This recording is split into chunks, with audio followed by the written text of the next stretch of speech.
J'espère que vous allez bien. Nouvelle vidéo random review sur Transformers, la série dérivée avec Constant Chicken Rising. Voilà, publié par Vestron. Alors moi je suis la série principale et j'ai vu qu'il y avait des numéros de séries dérivées qui ne sont pas des numéros crossover avec Terminator ou autre, G.I. Joe qui va sortir, ou un mélange avec Mask, G.I. Joe, etc. Donc vraiment, je suis resté sur la trame principale de l'histoire, et donc ça m'intéressait de savoir quels étaient les spin-offs par rapport à ça. Alors on va évacuer tout de suite le point, le point négatif de cette édition. 96 pages, 18 euros. Voilà, ça fait mal. Ça fait mal. Alors, quelle est l'histoire de ce volume? Donc, suite à la guerre et aux épisodes de Drift Spark, en fait, Cybertron est en pleine reconstruction et ils viennent de sortir nouvellement forgés des nouveaux robots spécialisés dans la construction, les Constructicons. Voilà. Donc, on peut les retrouver ici. Ils sont au nombre de 6.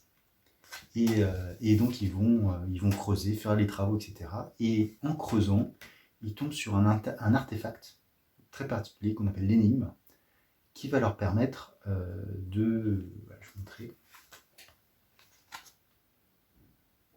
qui va leur permettre de s'assembler.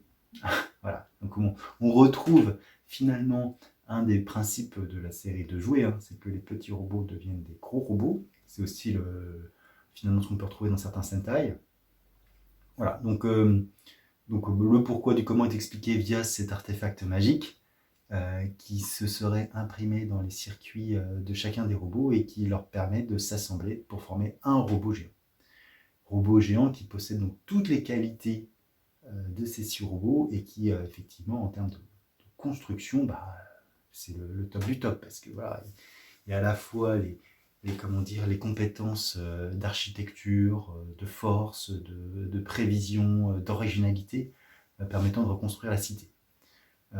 On suit, alors je ne vous ai même pas donné les crédits, donc c'est par Tyler Blazinski et Livio Ramondelli, inconnus au bataillon, mais bon, ils font à peu près le taf. Et on suit donc Tergamax et il me semble qu'un autre personnage qui s'appelle Wheeljack, voilà, qui finalement vont chapeauter, voilà, je vous montre, Tergamax et Wheeljack, qui vont chapeauter ces Constructicons pour construire la ville qui a été détruite, etc. Sachant qu'à un moment donné, forcément, il y a un souci et que le robot géant détruit tout et que les 6 Constructicons indiquent qu'une 7e personnalité semble émerger, une personnalité qui va les entraîner vers le fond, qui les combat et donc qui ressentent la colère et la puissance. Donc, à un moment donné, ils perdent le contrôle et elle détruit tout. Bon, ils reconstruisent, mais du coup, ils sont considérés par le Prime comme un danger. Ils sont exilés sur une lune.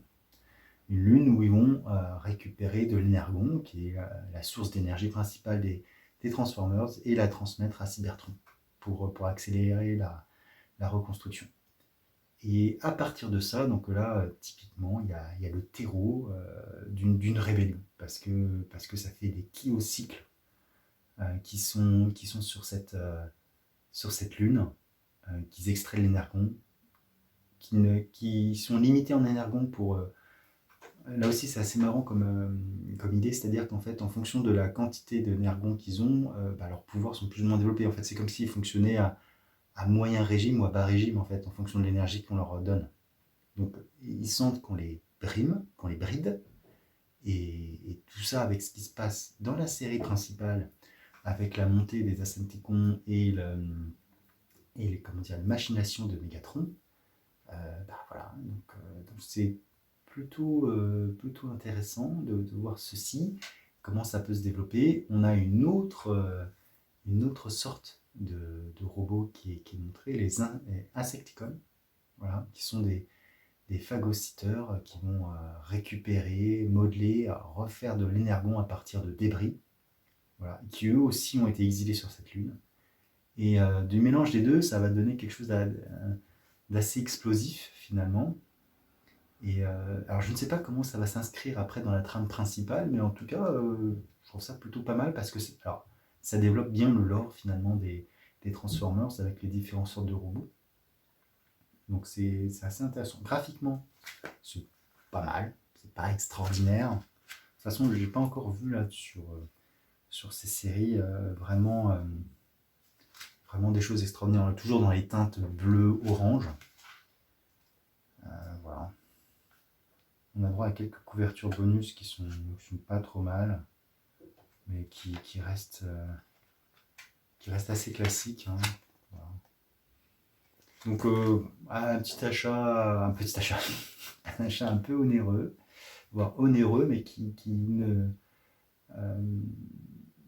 est satisfaisant. Voilà. Comme d'habitude, bah, si vous avez aimé, n'hésitez pas à liker, à disliker, à commenter en masse, à me dire ce que vous en pensez. Sachant que moi j'attends aussi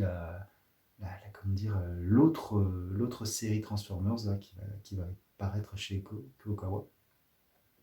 Donc voilà, à suivre. En tout cas, j'aime bien cet univers et j'ai bien envie de continuer.